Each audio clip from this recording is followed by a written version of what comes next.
আসসালামু আলাইকুম সবাই। কেমন আছেন আপনারা? আজকে আমি একটা কাজে ভিন্ন একটা জায়গায় আসছিলাম। আমার ডরমিটরি থেকে অনেক দূরে। তো এখন বাজে রাত ১২টা মোটামুটি। আমি এখন আমার ডর্মে ফিরে যাবো। এজন্য আমি মেট্রো স্টেশনে আসছি এবং এখান থেকে আমার ডর্মে যেতে ১ ঘন্টার মতো লাগবে প্রায়। তো দেখেন যে আসলে এই মেট্রো স্টেশনটা মাটির উপর থেকে ঠিক কতটা গভীরে এবং কতটা নিচে।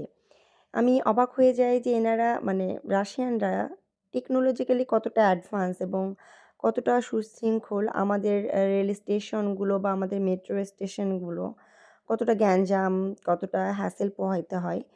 কিন্তু এদের এখানে একটা জিনিস হয় কি এরা সবাই অনেক চুপচাপ, অনেক সুশৃঙ্খল, কোনো গ্যাঞ্জাম কিংবা ঝামেলা এরা করে না। খুবই শান্তশিষ্ট একটা জাতি রাশিয়ানরা আসলে।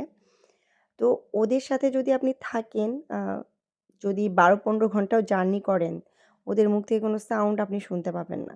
ওরা হাসবে না, ওরা কথাও বলবে না। ইভেন ওরা আপনাকে দেখে বিভিন্ন রকমের অঙ্গভঙ্গি আছে, সেগুলো ওরা কোনো এক্সপ্রেসই করবে না। এতটা বেশি মানে পোলাইট আরকি। তো মাঝে, মাঝে আমার নিজেরই আনইজি লাগে যে এত একটা ভদ্র জাতির সাথে আমারই মাঝে, মাঝে দেখা যায় যে ফোন চলে আসে কিংবা আমার মেসেজে টুংটাং সাউন্ড হয়। আমি নিজে বিব্রত বোধ করি। তো আজকে আ আমার কাজটা শেষ করতে প্রায় অনেক রাত হয়ে গেছে। তো আমি চিন্তা করলাম আ যে রাস্তা আসলে কতটা নিরাপদ থাকবে আমি জানি না। তারপরেও যখন আমি মেট্রো স্টেশনে আসলাম কিংবা রাস্তায় আসলাম, দেখলাম যে না এটা আসলে আমাদের দেশের মতো না। কতটা আ মানে কি বলবো? কতটা নিরাপদ একটা মেয়ে হিসেবে আমি আমার দেশেও আসলে এতটা নিরাপদ কখনো ফিল করি নাই। কারণ দেশে যদি রাত ১০টা বেজে যেত কিংবা রাত ১১টা বেজে যেত, আমি যদি কোনো সিএনজি বা রিক্সায় ওঠার তো সাহস হইতও না, সিএনজিতেও না।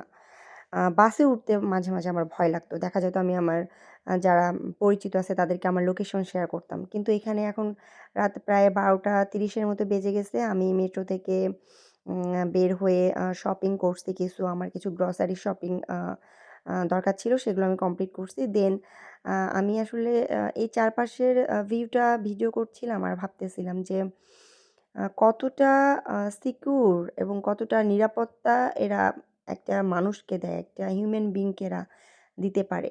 আমি এখন আমার ডর্মের দিকে এগোবো এবং আমি অনেক কিছু চিন্তা করতেছিলাম যে আমাদের দেশটা সব দিক দিয়ে অনেক বেস্ট, অনেকগুলো কারণে বেস্ট। বাট যদি দুর্নীতি না থাকতো, আমাদের দেশের মানুষজন যদি একটু সুশৃঙ্খল হইতো, তারা যদি ম্যানারগুলো মেনে চলতো, ট্রাফিক রুলস মেনে চলতো, তাহলে না কত ভালো হতো। এত গ্যাঞ্জাম হইতো না, এত অ্যাক্সিডেন্ট হইতো না কিংবা এত অন্যায় যদি না করতো, তাহলে হয়তো অ দেশ ছেড়ে কখনোই আসার চিন্তা কখনোই করতাম না।